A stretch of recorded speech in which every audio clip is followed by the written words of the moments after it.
mula sa GMA Network Center, ito ang 24 Oras. Nang araro ng SUV bago sumalpo sa isang 10-wheel truck, ang dump truck na yan sa Antipolo City. Siyam ang sugatan, kung saan 3 sa kanila kritikal. Karamihan ng mga biktima, pawang menor de edad. Ang kabuang detalye ng balitang yan ihahatid namin maya-maya lamang. Magandang gabi po, Luzon, Visayas at Mindanao. Bukas na po mararamdaman ang ikalawang bugso ng taas presyo sa langis na inutay-utay imbes na isang bagsakang mahigit 5 piso. Pero ayon sa Pangulo, hindi pa kailangang mamigay ng fuel subsidy. Sinabi niya yan sa Tarlac kung saan sinunog ang bilyong pisong halaga ng droga, kabilang na ang mga nalambat sa dagat. Nakatutok si June Veneracion. Sa harap ni Pangulong Bongbong Marcos, ipinasok sa incinerator at sinunog ang 1.5 tonelada ng iligal na droga sa isang disposal facility sa Capas, Tarlac. Kabilang dito ang mahigit 1 toneladang floating shabu na nakuha ng mga mangingisda sa Zambales, Pangasinan, Ilocos Norte, Ilocos Sur at Cagayan. Pumunta lang tayo rito upang makita, dahil nais kong makita kung ano ba talaga yung buong sistema, dahil kailangan tiyakin natin na yung mga nahuhuling drugs ay talagang sinisira at wala nang pag-asa na bumalik pa na maibenta pa. Bago sunugin, isinailalim muna ng mga chemist ng PIDEA sa screening test ang mga iligal na droga na aabot sa halos 10 bilyong piso. Presumptively, may presence po siya ng shabu kung ang kulay po ay magiging deep blue. Pyrolysis machine ang tawag dito. Nasa loob niyan yung mahigit 1 toneladang floating shabu at iba pang droga na nakumpiska sa iba't ibang anti-illegal drug operation. Ang init sa loob niyan, nasa 700 degrees Celsius. Kaya siguradong walang matitira pagkatapos ng 10 oras na proseso na kung tawagin ay thermal decomposition.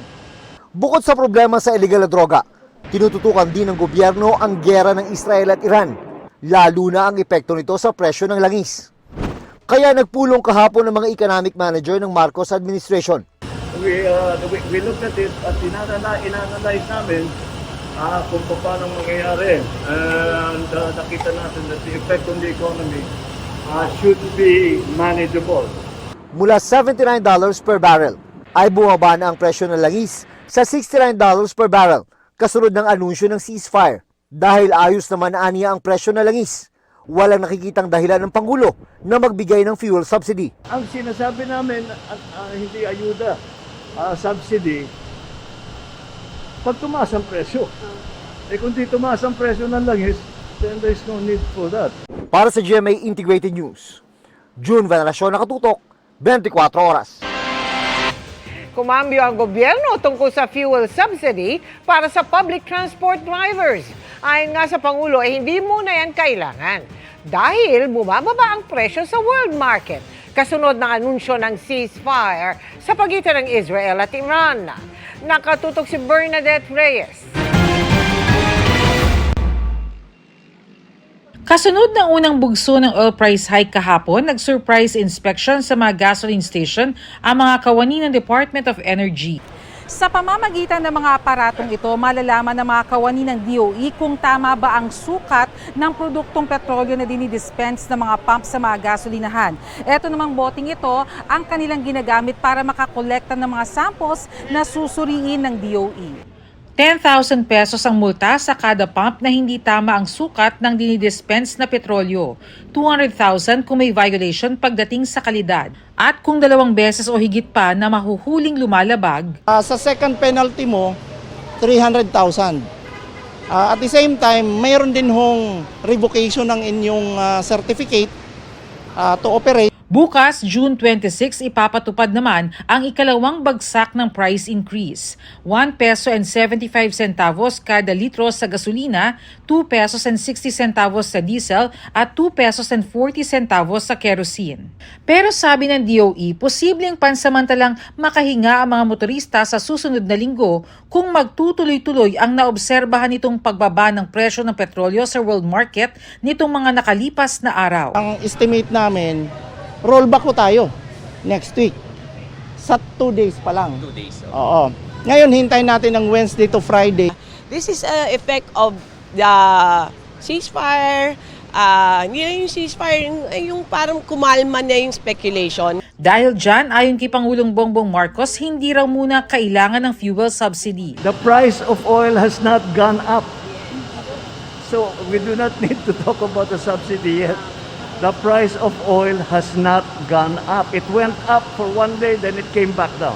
Gayunman, tuloy sa paghahanda ang DOE sakaling tumaas pa ang presyo ng langis. Lahat ng oil companies we're talking to para let's be prepared. Huwag nating hintayin na umakyat pa. Para sa GMA Integrated News, Bernadette Reyes, nakatutok 24 oras. Bilang pambawi sa aberya sa LRT2 kaninang umaga, libre na ang sakay roon hanggang bukas. Pasado alas 11 na ng umaga nagbalik operasyon ang buong linya ng tren. Ang dahilan sa pagtutok ni James Agustin. Maagang naipon ang mga pasahero sa labas ng LRT2 Cubao Station matapos maantala ang pagsisimula ng operasyon ng linya ng tren kaninang umaga. Ang ibang pasahero na papasok sa trabaho, galing pa sa Marikina at Antipolo. Malaki ang bala kasi malilate kami sa office. Malilate ako sa trabaho, siyempre medyo negative impact sa kumpanya ko yon. Yun ang problema, hindi ko inaasahan na ganito, malilate, gano'n. Si Eileen pahirapan ng pagsakay sa Aurora Boulevard. Sobrang traffic, ang hirap sumakay. Yun lang. Paano mo yan? Mag-aabang ng jeep na lang. Mas pinili naman ni Mark Vincent na mag-book na lang ng motorcycle taxi. Medyo hassle sa amin kasi napakadaming tao rin kasi kanina kaya nagatubili na lang ako bumaba rito para mas mabilis yung biyahe kahit mas mahal.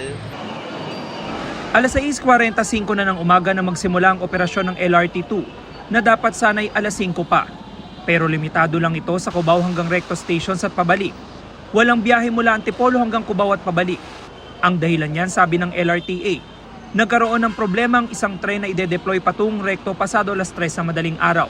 Ang initial assessment is nagkaroon siya ng power supply problem, yung train borne niya. No? So with that, pina-assess namin kung kaya pa ba namin mag-operate ng alas 5 as scheduled. Sabi nila, hindi kakayanin.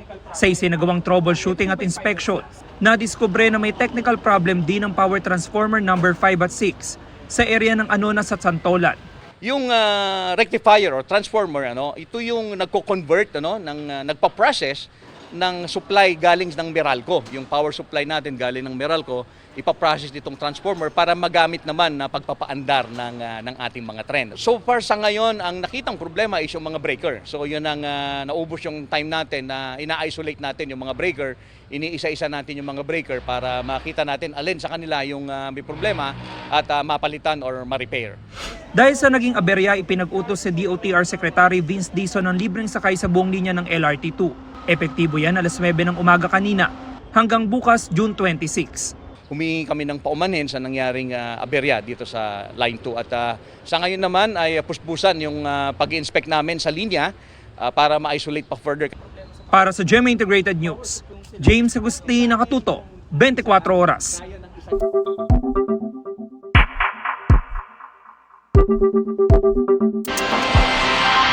Nanindigan si Senate President Chis Escudero na may jurisdiction pa sila sa impeachment complaint kahit ibinalik nito sa Kamara ang Articles of Impeachment.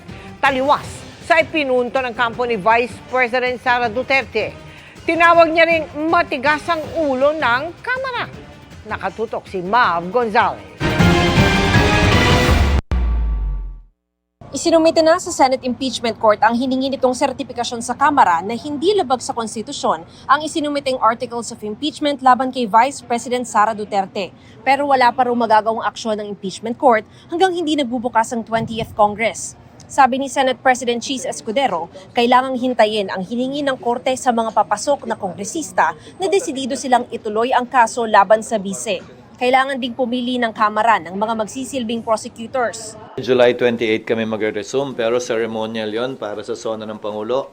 Magsisimula pa lang talaga makapagtrabaho ang Senado at Kamara ng July 29. Pero hindi kami pwede schedule agad hanggat una, wala pa yung prosecutors. Pangalawa, wala pa yung compliance in one shape or another. Tinanong si Escudero, paano kung hindi sumunod ang Kamara sa hinihingi ng impeachment court? Lahat yon posible, Nympha. Ayokong pangunahan. Sa tigas ng ulo nila, ayaw nga tumanggap ng pleading, so hindi na ako magugulat kung gagawin mo nila yon. Biri mo, pagtanggap lang ng order, pagtanggap ng pleading, pagtanggap ng answer, pagtanggap ng appearance, pati yon papahirapan. Magkikita-kita kami sa tamang panahon, kaugnay sa mga ganyang ginagawa nila. Nanindigan din si Escudero na may jurisdiction pa rin ang Senate Impeachment Court sa impeachment ng bise.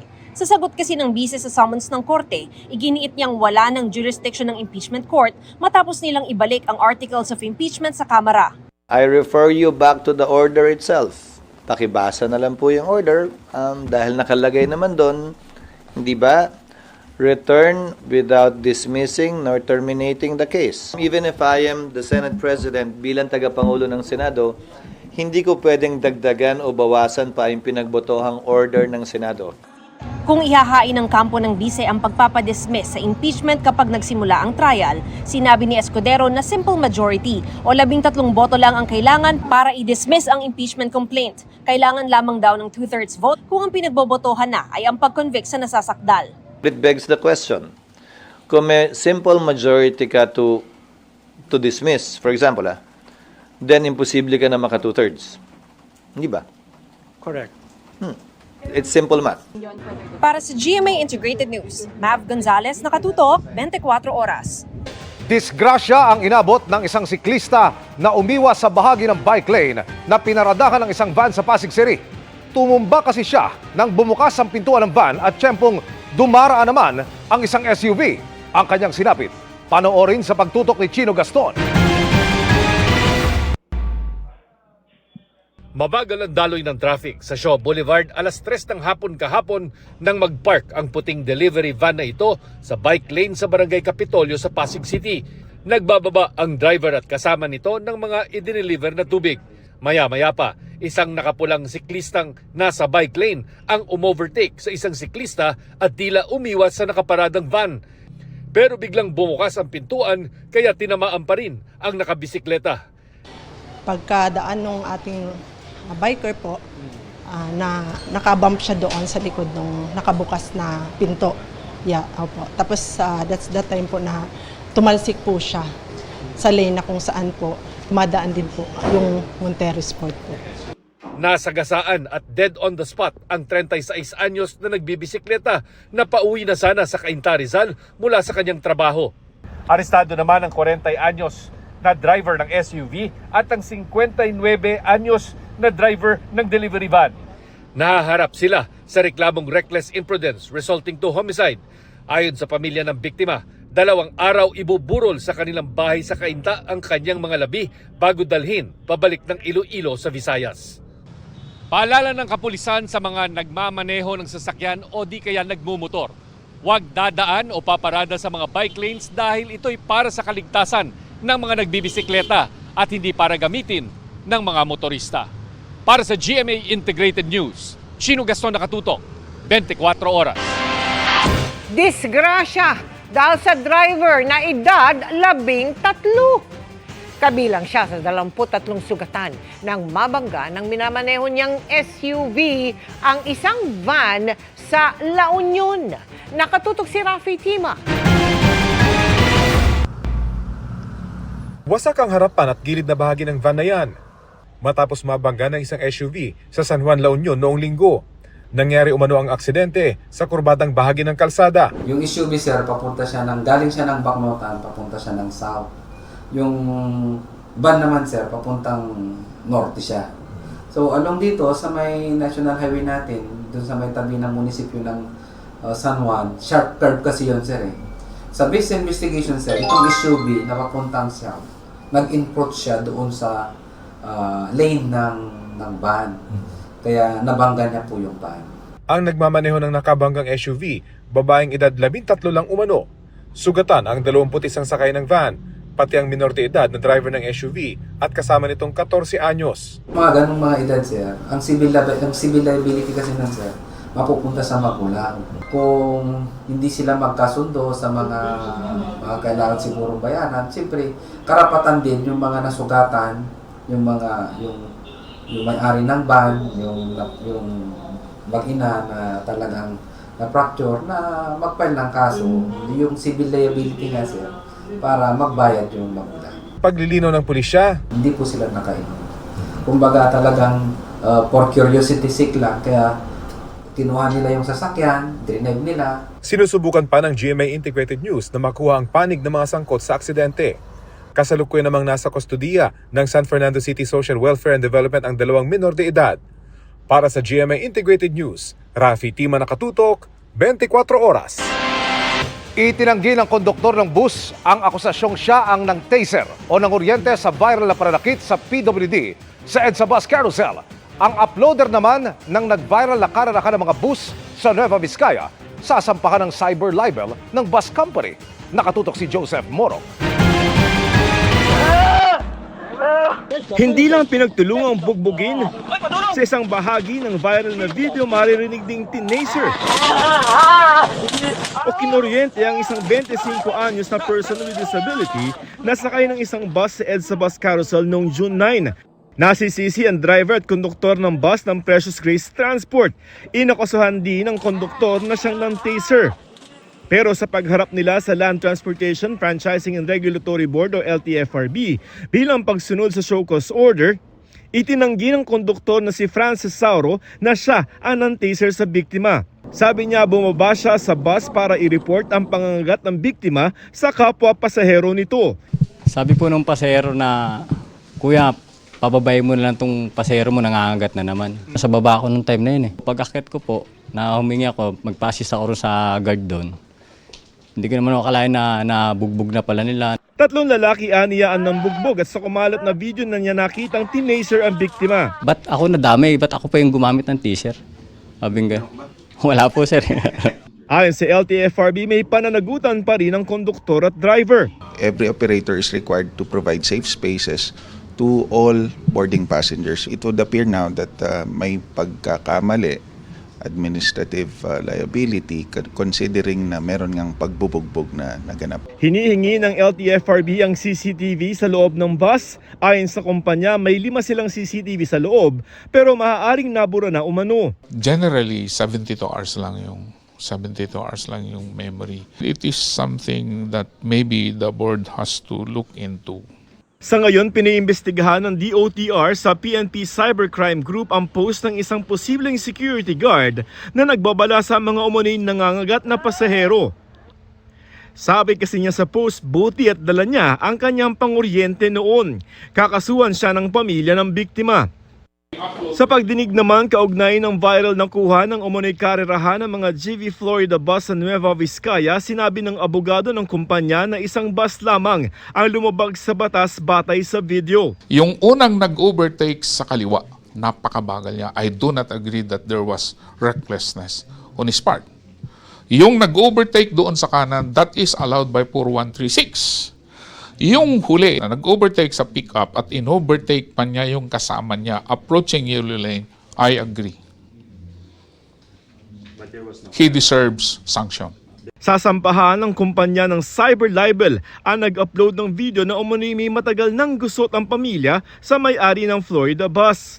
The fast forward together with the caption, ginawang racetrack ang kalsada, is very damaging. It's not truthful. Sinusubukan naman naming kuhanan ng pahayag ang uploader. Apparently, is not willing to appear, although we will be summoning him during the next hearing. Ayon kay Transportation Secretary Vince Dizon, poprotektahan siya ng ahensya at bibigyan ng legal assistance laban sa ani nito'y harassment. Patuloy na hinihikayat ng DOTR ang publiko na mag-report at magpadala ng video ng mga abusadong driver sa DOTR. Para sa GMA Integrated News, Joseph Morong, nakatutok 24 oras. Kaugnay naman ang pahayag ni Senate President Chis Escudero na matigas ang ulo ng Kamara, sinabi ng huli na hindi sila nagpapahirap at gusto lang daw nila simulan agad o forthwith ang impeachment trial. Nakatutok si Tina Panganiban Perez. 2 pleadings ang inihain ng House Prosecution Panel sa Senate Impeachment Court kanina.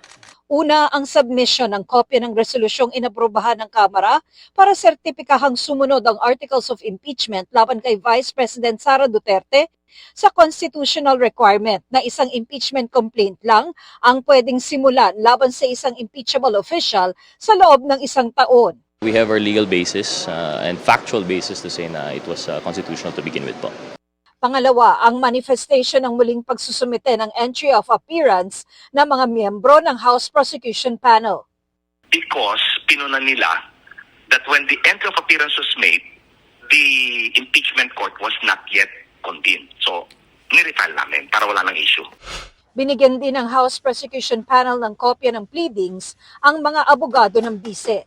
Sinagot naman ng Kamara ang puna ni Impeachment Court Presiding Officer Cheese Escudero na matigas ang kanilang ulo at ginagawang mahirap ang mga proseso dahil ayaw tanggapin ang ibinalik na Articles of Impeachment at ibang dokumento. Hindi naman kami nagpapahirap. Kaya hindi pa matanggap ng House because there was a motion approved sa plenary. Doon naman sa entry of appearance, again, pinapaliwanag natin, wala naman tinanggihan. Hindi nga lang kasi nagpakilala ng maayos ang mensahero kung ano yung binibigay nila sa House na dokumento. Hindi naman sinabi kung entry of appearance to o para saan. Ang gusto natin, isang trial na magawa forthwith. Para sa GMA Integrated News, Tina Panganiban Perez, nakatutok, 24 oras. Di lang sa Lereo, kundi pati sa mundo ng mga tao, damang-dama ni Sparkle Beauty Queen Michelle D ang pagiging Hara o Reyna. Sing-init kasi ng suporta sa kanyang pagganap as Hara Cassandra ang natanggap ng kanyang first single na may bagong music video pa. Makichika kay Nelson Canlas.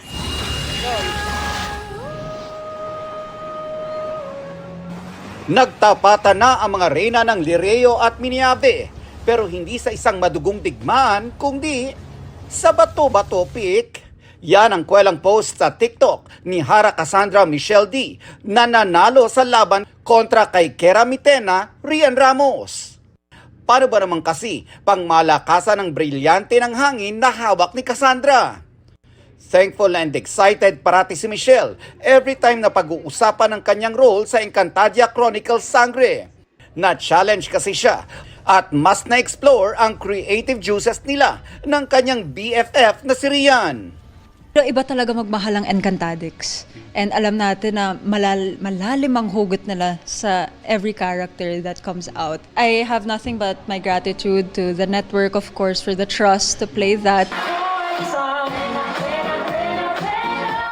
This Reyna keeps on going dahil matapos ang launch noong March ng first ever single ng Kapuso Beauty Queen, ibang bihis naman ang music video ngayon. This time to celebrate Pride naman ang goals ng ating Reyna. Sobrang nakakataba ng puso, Sir Nelson. We launched it months ago and it's still hitting, it's still going strong, and I really have the whole Sangkabaklaan and everyone that resonates with it to thank for that. May pa-shoutout naman si Michelle para sa co-encantadik niyang si Sangre Danaya Sanya Lopez.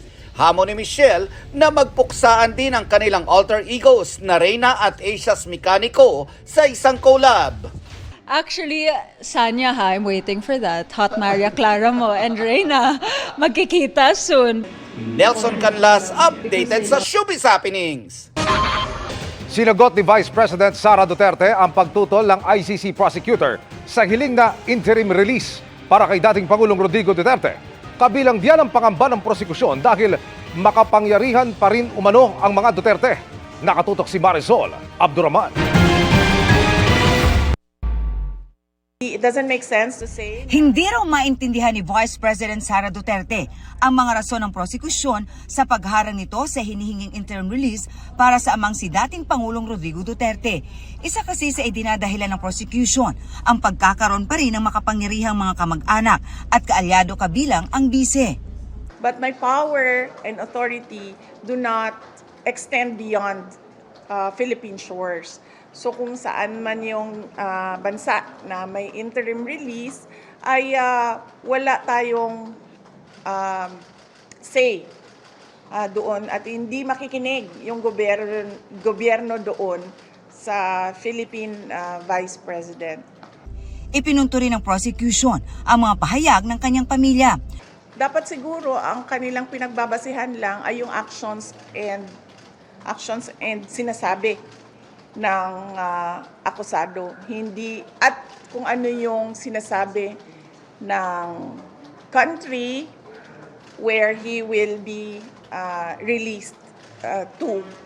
Napakamali na gagamit sila ng rason para ikontrahin ang petisyon ng isang akusado base sa statements ng pamilya. Kasama sa kondisyong inilatag ng International Criminal Court para mabigyan ng interim release ang isang akusado, masigurong hindi nito mahaharang o mailalagay sa panganib ang investigasyon. He never did anything against the witnesses. Noong siya ay Pangulo nga, hindi nga niya trineten yung mga biktima eh. Pangulo siya noon, meron siyang power and authority. Ngayon pa na nasa loob na siya ng detention unit. And lalo na kapag nasa ibang bansa na siya. It is clear that he is in court requesting for interim release and signifying that he will comply with all the obligations, I suppose. Nasa Pampanga ang bise para sa pagdiriwang ng kasarilayaan, ang taunang selebrasyon ng Office of the Vice President para sa Pride Month. Kagagaling lang niya ng Australia para sa Free Duterte Rally kasama ang mga Pilipino doon. Pinuna ng ilan, kabilang na ang Malacanang ang biyaheng ito ng bise. Paglilinaw ni VP personal at hindi opisyal ang kanyang pagbisita sa Australia, kaya wala raw ginamit na pera ng gobyerno sa kanyang nasabing biyahe. Ilalagay namin doon personal to differentiate it from official. Kasi pag personal, hindi ako gumagamit ng pera ng bayan. Pag official, gumagamit ako ng pera ng bayan. Hindi ibig sabihin na personal na lakad yan ay holiday o pamamasyal yan. Pero nagtatrabaho pa rin ako. Tungkol naman sa sigulot sa Middle East, sinabi ni Duterte na handa silang makipagtulungan para sa repatriation ng mga Pilipino doon. Pero nababagalan siya sa kilos ng gobyerno. Dapat kasi the moment na nag-release na ng missiles or nag-launch na ng missiles ay meron ng plano kung ano ang gagawin para sa mga Pilipino na gustong lumikas. Hindi yung aantayin pa kung kailan sarado na yung borders, nawawala na yung nagka-cancel na ng flights, ang mga airspaces doon sa bansa na malapit sa kaguluhan. Hinihingan namin ng reaksyon dito ang Malacanang. Para sa GMA Integrated News, Marisol Abduraman, nakatuto 24 oras. Mga kapuso, naging bagyo na ang low pressure area na minomonitor kahapon sa kanluran ng Luzon. Hindi ito binigyan ng local name dahil sa labas na ito ng Philippine Area of Responsibility, lumakas bilang bagyo. Huling namata ng sentro ng Tropical Depression sa layong 800 kilometers kanluran ng Northern Luzon, pa-west-northwest ang kilos nito at patuloy na lumalayo. Hakatakin din ng bagyo ang habagat papalayo sa Pilipinas kaya unti-unti ring hihina ang epekto nito sa ating bansa. Pero posible pa rin maranasan ng localized na thunderstorms. Base sa datos ng Metro Weather, mas mataas ang tsansa ng ulan bandang hapon bukas. Halos buong Luzon yan at may malalakas na buhos na posibleng magdulot ng baha o landslide. Uulanin din ang malaking bahagi ng Visayas at Mindanao kasama ang western portions, Zamboanga Peninsula at Caraga. Posibleng magtuloy-tuloy ang ulan sa gabi sa ilang probinsya sa Metro Manila. Unti-unting tataas ang tsansa ng ulan sa tanghali at posibleng maulit sa hapon at gabi. Samantala, sa pinakauling datos na inilabas ng Pag-asa, may isa pang bagong mabubuong sama ng panahon sa silangan ng Luzon. Posible itong pumasok sa par at may tsansa ring maging bagyo. Pwede pang magkaroon ng pagbabago kaya patuloy na tumutok sa mga susunod na araw. Makapigil hininga ang naging tagpo ng gumuho ang isang tulay sa China.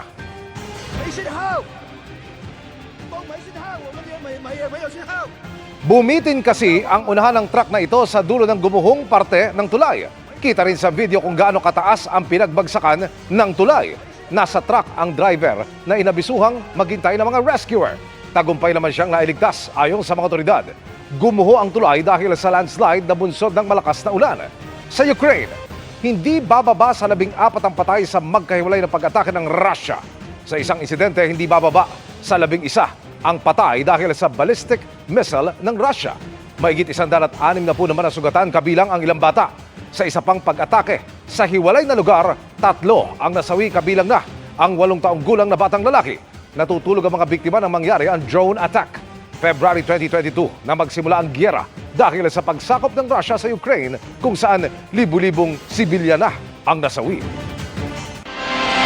May lisensya umano sa Korea pero wala naman sa Pilipinas. Kaya inaresto ang dayuhang dermatologist na nagkiklinik sa Makati. Nakatutok si Mark Salazar. Sa mismong clinic sa isang condo building sa Makati, inaresto ng NBI ang isang umano'y Korean dermatologist na nagkiklinik ng walang lisensya. Do you have a certificate to practice here from the PRC? What is PRC? The Professional Regulation Commission is the one regulating the practice of medicine here in the Philippines. So I don't have license here, but I have in Korea. In Korea, but you cannot practice here without the proper license. Yeah, I can understand. You understand? So that's why our owner is my friend, but the doctor is Dr. Ryan. If you allow, we can go. Hanggang ngayon, wala namang lumilitaw na Dr. Ryan para suportahan ang depensa ng Korean Derma. Where is Dr. Ryan? He is not around, so you should not perform any procedure here. You are using Dr. Ryan's name, but you are performing medical procedure without his presence. That is violation of our medical act. May inabutan pang pasyente sa klinik ang NBI na tila na-injection na ng gamot na may Korean letters. She is waiting for Dr. Ryan. Habang nakahiga? She is just here for consultation. And then to get further treatment from Dr. Ryan. They are waiting for Dr. Ryan. But what she's showing us now, she already took some injection. Without the presence of Dr. Ryan. That's against the law. May mga nakadisplay na permits at certificates para sa operasyon ng Derma Clinic. Pero ang license to practice ng Korean doctor ang issue. She is not licensed to practice her profession here in the Philippines. Ayaw nang magbigay ng pahayag sa media ng Korean Derma habang nakahold siya sa NBI headquarters, kasama ang mga nakumpiska sa kanyang mga medical equipment. Sa kasong ito, may paalala ang NBI sa mga mahilig magpaderma sa kung saan-saan lang. Pagka nakita yung dermatologist o yung practitioner foreigner, ang timano, ang isip ng mga kababayan natin, magaling to, mahusay ito.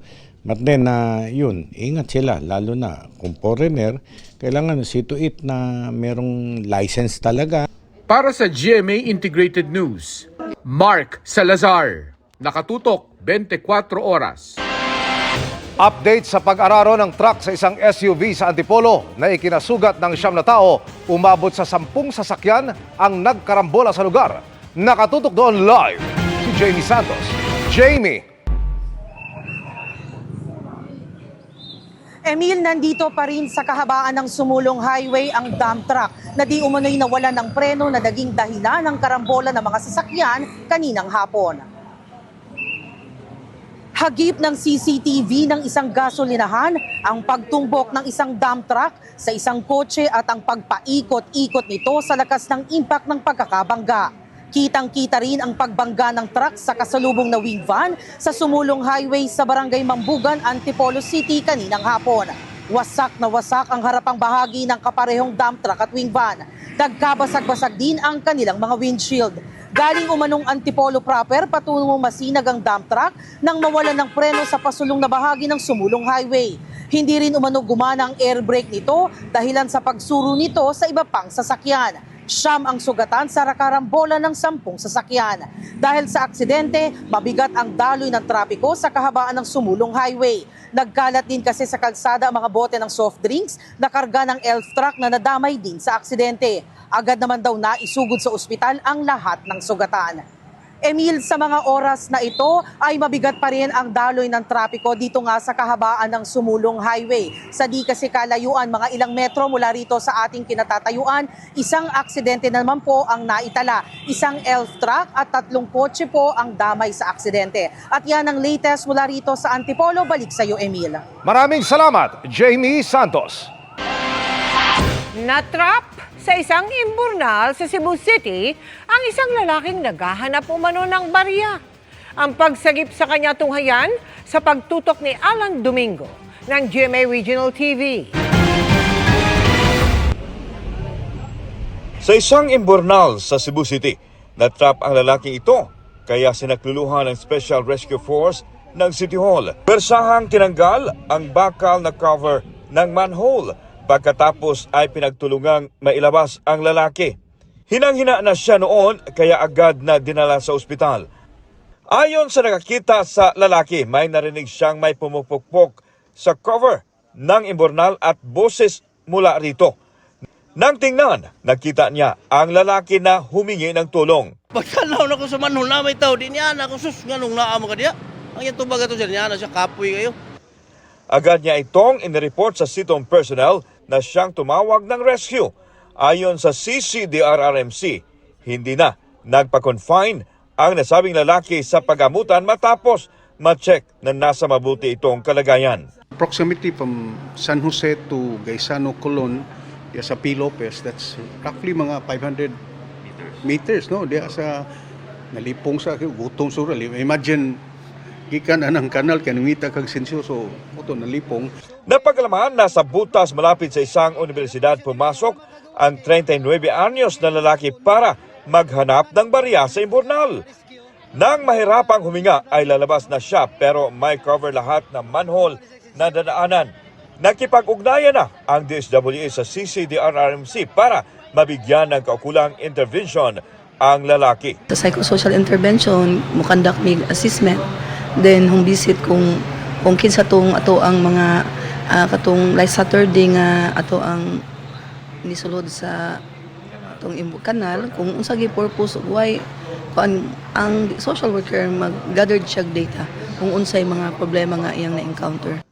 Ikinabahala na ng DSWS ang sunod-sunod na pagpasok ng mga tao sa imburnal para maghanap ng barya. Hindi lang umano problema sa pera dahil nagpapakita ito na posibleng problema sa pag-iisip at sa emosyonal aspect.